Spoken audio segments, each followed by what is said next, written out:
King Charles III greeted crowds at Buckingham Palace as the country mourned the loss of Queen Elizabeth II. Joined by Queen consort Camilla, the monarch was greeted with chants of "God Save the King" while others clamoured to offer their condolences. His Majesty even shook hands and shared some words with the public as he prepares to oversee an historic transition for the monarchy. Among the many decisions to be made by the firm is what to do with the Queen's beloved corgis.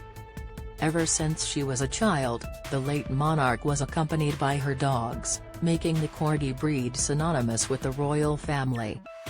At the time of her death, the Queen had 4 dogs, 2 corgis, 1 dorgie and a new cocker spaniel. It hasn't been decided what will happen to them yet, as far as we can tell, but royal expert Victoria Arbiter told The Independent the Queen will have set out a plan for them. This could mean the dogs being taken on by her children. Ms. Arbiter said, "We can only speculate on plans for the corgis, nothing is left to chance with the royal family." The royal family is a family of dog lovers, though none are particularly fond of corgis. The Queen was definitely the lord and master and had a wonderful way with them. They were known to nip the ankles of the royal family. All of the Queen's children would welcome them with open arms. If the family does not decide to take on the dogs, they could be left to royal staff, Ms. Arbiter added. Queen News: The Queen owned many corgis. Image, Getty. The Queen's love for corgis started when she was just 7-year-olds. At the time, one of her friends had one, and the young princess immediately wanted a corgi of her own.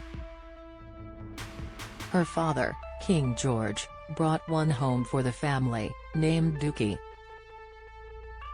She eventually got her own on her 18th birthday. Susan Pembroke Welsh Corgi entered the royal household in 1944 and even managed to worm her way onto the Queen and Prince Philip's honeymoon a few years later. As reported by the BBC, Susan's death was a heartbreaking moment.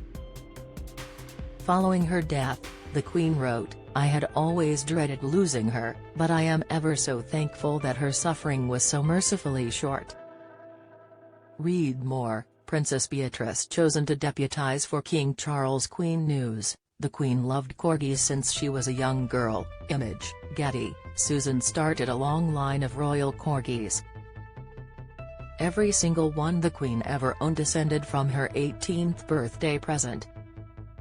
A graphic by the BBC shows that nearly 60 corgis and 5 dorgies descended from Susan.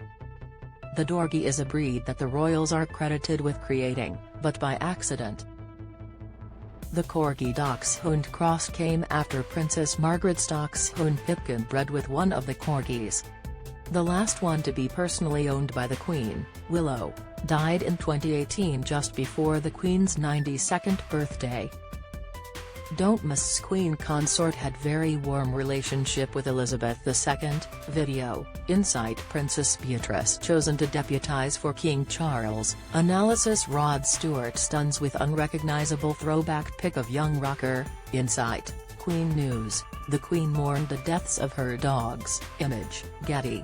Queen News: The dogs could go to Charles, Anne, or Andrew. Image, Getty. A source close to Buckingham Palace told the Daily Mail at the time, "She has mourned every one of her corgis over the years, but she has been more upset about Willow's death than any of them.